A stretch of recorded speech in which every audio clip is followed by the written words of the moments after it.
Hi friends, ഞാൻ നിങ്ങളോടൊപ്പം പുണ്യവർമ്മ സൈനിധ്യ share market review പരിപാടി വേണ്ടിയിട്ടുള്ളത്. നമ്മൾ ഒരു പുതിയ എപ്പിസോഡുമായിട്ടാണ് ഇപ്രാവശ്യം വന്നിട്ടുള്ളത്. അതായത് അതിവേഗം വളർന്ന് മ്യൂച്വൽ ഫണ്ട് നിക്ഷേപം ബാങ്ക് നിക്ഷേപത്തിൻ്റെ 27% എന്നാണ് പറയുന്നത്.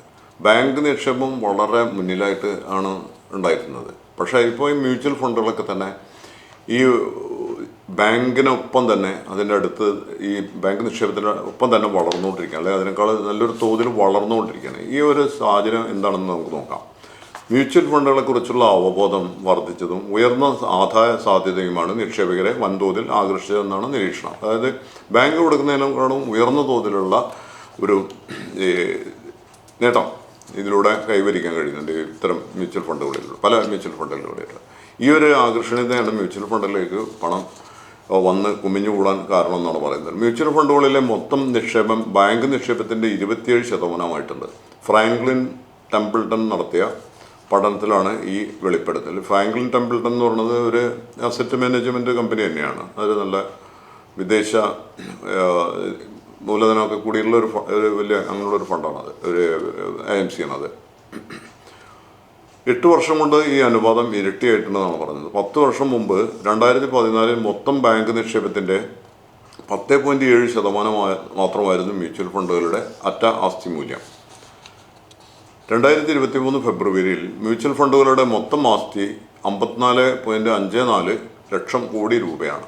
ഈ കാലയളവിലെ ബാങ്ക് നിക്ഷേപമാകട്ടെ 202 ലക്ഷം കോടി രൂപ ആണ്.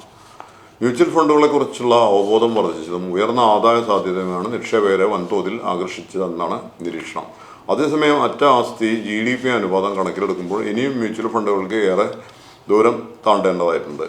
വരും വർഷങ്ങളിൽ മുന്നേറ്റം തുടരുമെന്നാണ് വിലയിരുത്തൽ. ഓഹരികളിൽ നിക്ഷേപിക്കുന്ന ഇക്വിറ്റി ഫണ്ടുകളോടൊപ്പം കടപ്പത്രങ്ങളിൽ നിക്ഷേപിക്കുന്ന ഡെറ്റ് ഫണ്ടുകൾക്കും ഈ കാലയളവിൽ ജനപ്രീതി ആർജിക്കാനായി.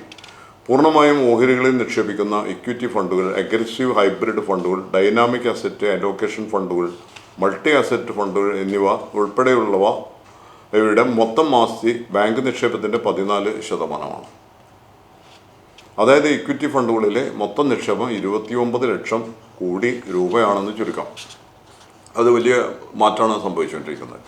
ഓവർനൈറ്റ് ഫണ്ടുകൾ, ലിക്വിഡ് ഫണ്ടുകൾ എന്നിവയുടെ ആസ്തി മാറ്റി നിർത്തിയാൽ ബാങ്ക് നിക്ഷേപത്തിന് സമാനമായ ഡെറ്റ് ഫണ്ടുകളിലെ ആസ്തി അനുപാതം 4%.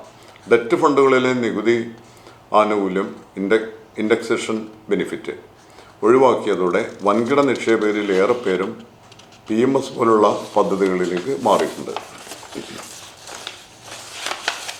റീറ്റെയിൽ നിക്ഷേപകരാകട്ടെ ഹൈബ്രിഡ് ഫണ്ടുകളാണ് ഇതിന് ബദലായി തിരഞ്ഞെടുക്കുന്നത്. ഇതിൽ ഇത്രയൊക്കെയാണ് പറയാനുള്ളത്.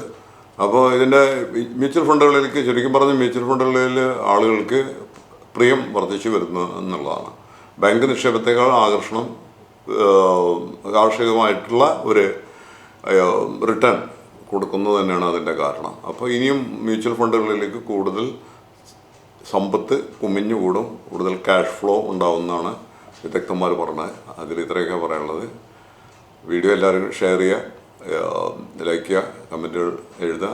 എന്തെങ്കിലും കാര്യങ്ങൾ കൂടുതൽ അറിയേണ്ടതായിട്ടുണ്ടെങ്കിൽ ഇൻബോക്സിൽ വന്ന് ചോദിക്കാം. ഇത്രയാണ് പറയാനുള്ളത്. ഞാൻ നിങ്ങളോടൊപ്പം പുണ്യവർമ്മ സൈനിധ്യ സൈനിങ് ഓഫ്. നന്ദി, നമസ്കാരം. അടുത്തൊരു വീഡിയോ വീണ്ടും കാണാം. അതുവരെ നന്ദി.